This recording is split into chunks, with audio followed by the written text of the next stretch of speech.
Hello friend, welcome to my YouTube channel Spandan pathology. मैं doctor Nirmal आ गया हूँ आपके सामने एक नए टॉपिक पे डिस्कस करने के लिए।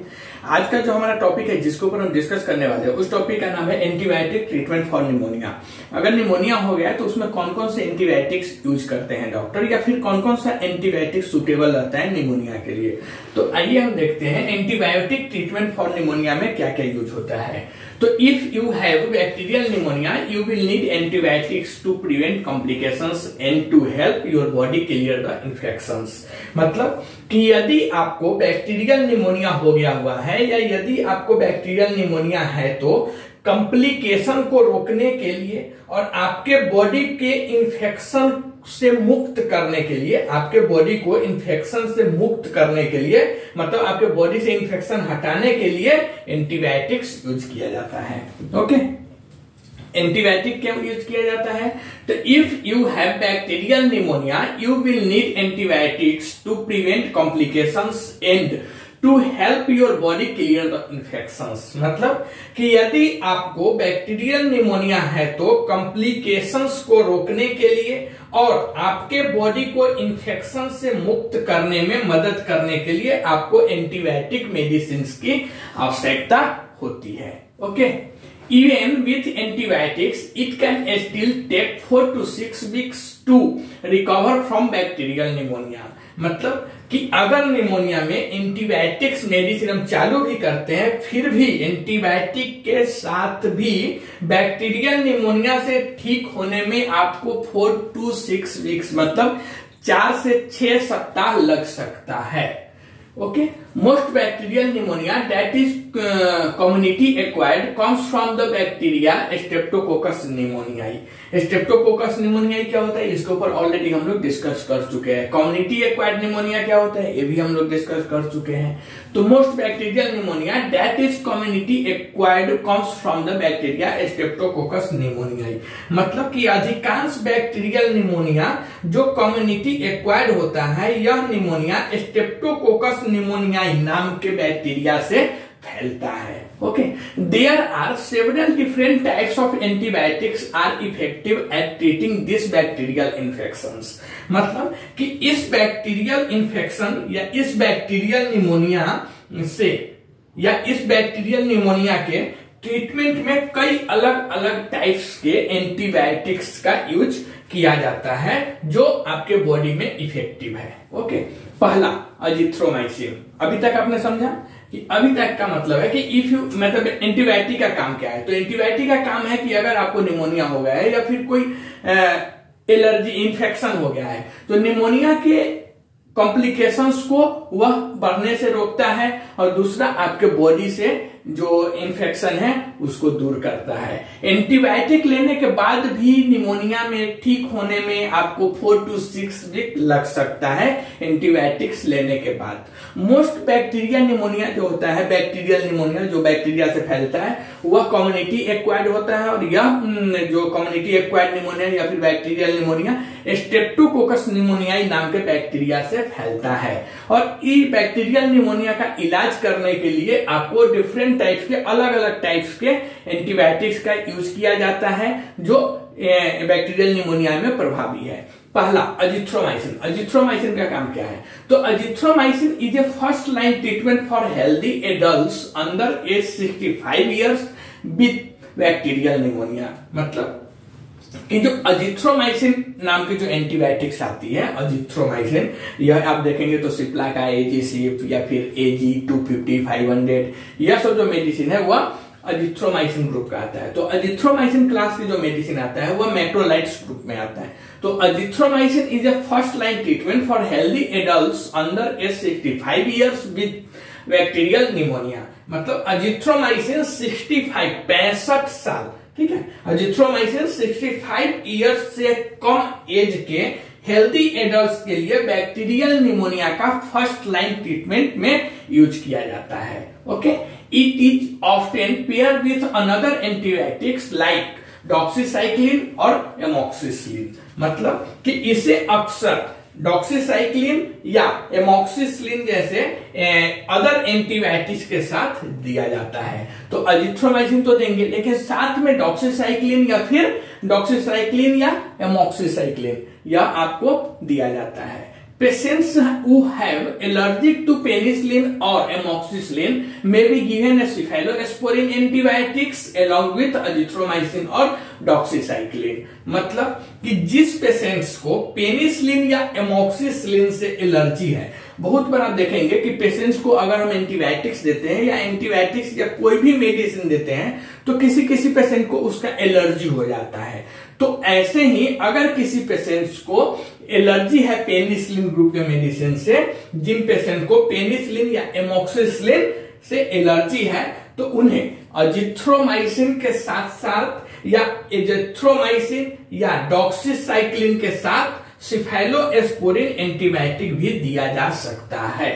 ओके, तो अजिथ्रोमाइसिन क्या है? तो अजिथ्रोमाइसिन ऐसे पेशेंट में ज्यादातर यूज किया जाता है जिनका एज 65 ईयर्स से कम है, उसके फर्स्ट लाइन ट्रीटमेंट में अजिथ्रोमाइसिन का यूज किया जाता है। ओके, अजिथ्रोमाइसिन के साथ साथ हम डॉक्सीसाइक्लिन और एमोक्सिसिलिन भी पेशेंट को दे सकते हैं। जिस पेशेंट को पेनिसिलिन या एमोक्सिसिलिन से एलर्जी है, ऐसे पेशेंट्स में जिस पेशेंट को एनिसिलिन या एमोक्सिसिलिन एंटीबायोटिक से एलर्जी है, उन्हें अजिथ्रोमाइसिन या डॉक्सीसाइक्लिन के साथ सिफेलोस्पोरिन क्लास के एंटीबायोटिक भी दिया जा सकता है। ओके, तो पहला एंटीबायोटिक आपने क्या देखा? अजिथ्रोमाइसिन। इसका टर्म्स क्या था?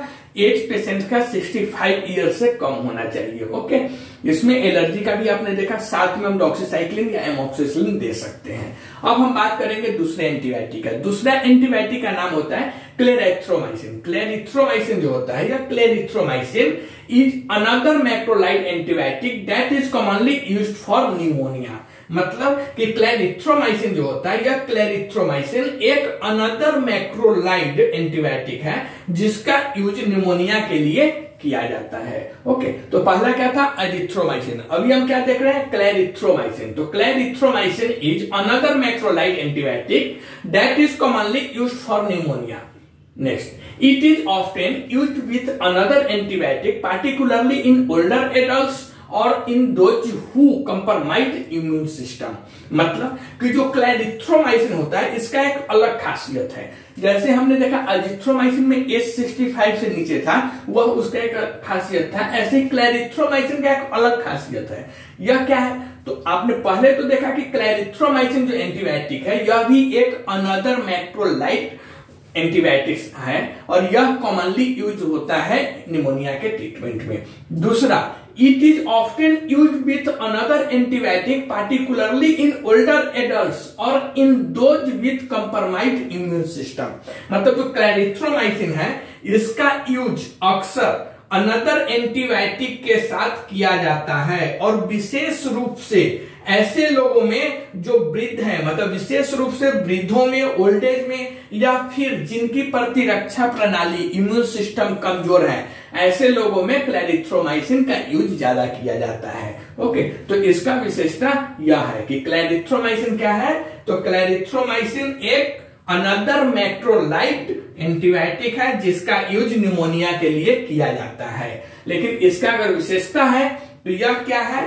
तो इसका यूज अक्सर अनदर एंटीबायोटिक के साथ किया जाता है और विशेष रूप से मेनली ओल्ड एज मतलब वृद्धों में या कमजोर प्रतिरक्षा प्रणाली, जिसे हम वीक इम्यून सिस्टम बोलेंगे या फिर हिंदी में जिसे हम बोलते हैं कमजोर प्रतिरक्षा प्रणाली वाले पेशेंट्स में किया जाता है। अब हम बात करेंगे थर्ड एंटीबायोटिक्स। थर्ड एंटीबायोटिक्स का नाम है टेट्रासाइक्लिन। टेट्रासाइक्लिन का काम क्या है? तो tetracycline is in the same class of antibiotics as doxycycline and minocycline. मतलब कि जो टेट्रासाइक्लिन है यह टेट्रासाइक्लिन भी सेम क्लास के एंटीबायोटिक्स में आते हैं जिसमें डॉक्सीसाइक्लिन और माइनोसाइक्लिन एंटीबायोटिक्स आते हैं। It is used to treat pneumonia, STI का मतलब है सेक्सुअली ट्रांसमिटेड इंफेक्शन। दूसरा यूटीआई का मतलब है urinary tract infection and other bacterial pneumonia, मतलब या अदर बैक्टीरियल इंफेक्शन। तो इसका जो यूज होता है टेट्रासाइक्लिन का, तो टेट्रासाइक्लिन का use pneumonia, sexually transmitted disease, urinary track infection और अदर बैक्टीरियल इन्फेक्शन में या अदर जो इन्फेक्शन बैक्टीरिया से हुआ है ऐसे कंडीशन में टेट्रासाइक्लिन का यूज किया जाता है। पहले आपने क्या देखा, अजिथ्रोमाइसिन, दूसरा क्या देखा, क्लैरिथ्रोमाइसिन, तीसरा क्या देखा, टेट्रासाइक्लिन। टेट्रासाइक्लिन का यूज एसटीआई मतलब सेक्सुअली ट्रांसमिटेड इन्फेक्शन या डिजीज, यूरिनरी ट्रैक इन्फेक्शन या अदर बैक्टीरियल इन्फेक्शन के साथ साथ निमोनिया में भी यूज किया जाता है। अब हम बात करेंगे अदर एंटीबायोटिक्स। अदर एंटीबायोटिक्स मतलब अन्य एंटीबायोटिक्स। तो अदर एंटीबायोटिक्स में Recarbrio is a newer combination antibiotic that pairs imipenem cilastatin with किसके साथ, तो इमिपेनम सिलास्टैटिन और रिलाबैक्टम के साथ इसका कॉम्बिनेशन है। ओके, तो Recarbrio is a newer combination antibiotic that pairs imipenem cilastatin with relebactam. मतलब कि अदर एंटीबायोटिक्स में आप देखेंगे तो रिकार्ब्रियो एक नया कॉम्बिनेशन का एंटीबायोटिक है। नाम क्या है, रिकार्ब्रियो। तो रिकार्ब्रियो करके जो है वह एक नया कॉम्बिनेशन का एंटीबायोटिक है जो इमिपेनम सिलास्टैटिन और रिलाबैक्टम के साथ पेयर्स होता है, जोड़ता है। Okay, it is used for treating hospital acquired pneumonia, secondary pneumonia infection and ventilator associated pneumonia.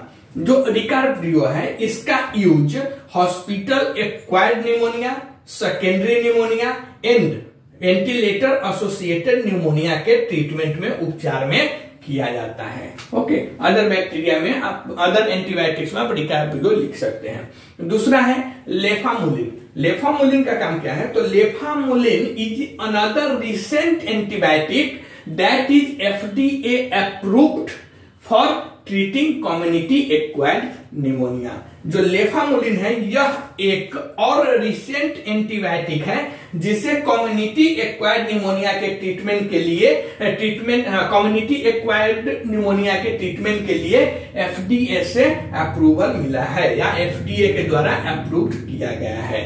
याद रखिएगा अदर एंटीबायोटिक्स में फर्स्ट में रिकार्ब्रियो का क्या है, तो ventilator associated pneumonia, secondary pneumonia और सेकेंडरी निमोनिया के साथ साथ हॉस्पिटल एक्वायर्ड निमोनिया, ये 3 निमोनिया में यह और नया कॉम्बिनेशन का मेडिसिन है, न्यूअर कॉम्बिनेशन मेडिसिन है। Second lefamulin is another recent antibiotic that is FDA approved for treating community acquired pneumonia. मतलब कि लेफामुलिन जो है वह लेफामुलिन एक और रिसेंट एंटीबायोटिक है जिसे कम्युनिटी एक्वायर्ड निमोनिया के ट्रीटमेंट के लिए FDA के द्वारा अप्रूव्ड किया गया है। ओके, अब हम बात करेंगे बच्चे का। तो children with pneumonia are commonly treated with amoxicillin, ampicillin, cephalosporin and other macrolide class antibiotics. मतलब कि निमोनिया से पीड़ित बच्चों का, ऐसे बच्चे को जिसको निमोनिया हो गया हुआ है, तो निमोनिया से पीड़ित बच्चों का आमतौर पर amoxicillin, ampicillin, cephalosporin and other macrolide class के एंटीबायोटिक्स के द्वारा उसका ट्रीटमेंट उपचार किया जाता है। Okay, for infections caused by mycoplasma pneumoniae that is called as walking pneumonia, penicillin derived antibiotics are ineffective. मतलब माइकोप्लाज्मा निमोनिया जो होता है, माइकोप्लाज्मा निमोनिया क्या होता है इसके ऊपर हम लोग डिस्कस कर चुके हैं। माइकोप्लाज्मा निमोनिया के वजह से जो वॉकिंग निमोनिया होता है, वॉकिंग निमोनिया का काम क्या है, कैसे होता है, इसके ऊपर भी हम लोग डिस्कस कर चुके हैं।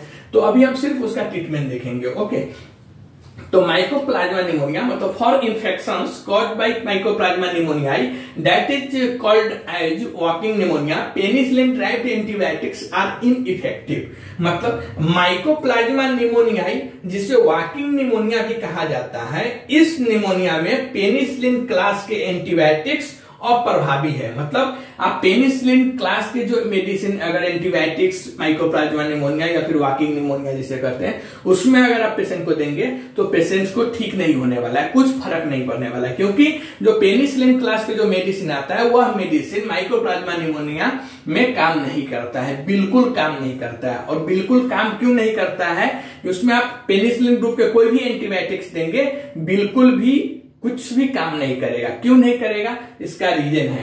क्या रीजन है, तो that's because penicillin derived antibiotics attack the cell walls of bacteria and mycoplasma bacteria don't have cell walls, so they are ineffective. मतलब कि ऐसा इसलिए होता है, पेनिसिलिन ग्रुप का जो एंटीबायोटिक्स है, पेनिसिलिन क्लास के जो एंटीबायोटिक है, ये वॉकिंग निमोनिया या माइकोप्लाज्मा निमोनिया में इसलिए काम नहीं करता है क्योंकि पेनिसिलिन क्लास के जो एंटीबायोटिक्स होते हैं उसका काम है बैक्टीरिया के सेल वॉल पर हमला करना, बैक्टीरिया के जो सेल वॉल्स होते हैं उस पे अटैक करना, उसको मारना। बल्कि जो माइकोप्लाज्मा बैक्टीरिया होता है वह माइकोप्लाज्मा बैक्टीरिया जिसके वजह से माइकोप्लाज्मा निमोनिया हुआ है, वह माइकोप्लाज्मा बैक्टीरिया में सेल वॉल होता ही नहीं है। अगर सेल वॉल होगा ही नहीं तो जो पेनिसिलिन ग्रुप के जो मेडिसिन है वह कैसे अटैक करेगा, कहां पे हमला करेगा। तो यही कारण है कि माइकोप्लाज्मा जो निमोनिया होता है उसमें पेनिसिलिन ग्रुप के जो मेडिसिन होता है, पेनिसिलिन क्लास के जो मेडिसिन होता है वह इनइफेक्टिव होता है, मतलब काम नहीं करता है, अप्रभावी होता है। Okay, macrolides and tetracyclines are most often used to treat the common and milder form of pneumonia. मतलब इसके बजाय निमोनिया के इस सामान्य और हल्के रूप के ट्रीटमेंट के लिए मैक्रोलाइड्स और टेट्रासाइक्लिन का यूज सबसे अधिक किया जाता है। तो क्वेश्चन भी आता है एमसीक्यू में कि निमोनिया के इलाज में हल्के या फिर थोड़ा लक्षण है, सामान्य लक्षण है या फिर माइल्ड लक्षण है, तो उसमें ट्रीटमेंट में सबसे ज्यादा कौन से एंटीबायोटिक्स का यूज किया जाता है। तो वहां पे ऑप्शन रहेगा तो मैक्रोलाइड्स और टेट्रासाइक्लिन्स करके जो मेडिसिन आती है, मैक्रोलाइड्स ग्रुप या फिर टेट्रासाइक्लिन्स एंटीबायोटिक्स का यूज सबसे अधिक किया जाता है। तो इसके बजाय तो निमोनिया के इस सामान्य मतलब कॉमन, निमोनिया के कॉमन और हल्के रूप के लक्षण को या ट्रीटमेंट करने के लिए सबसे ज्यादा मैक्रोलाइड्स और टेट्रासाइक्लिन्स एंटीबायोटिक्स का यूज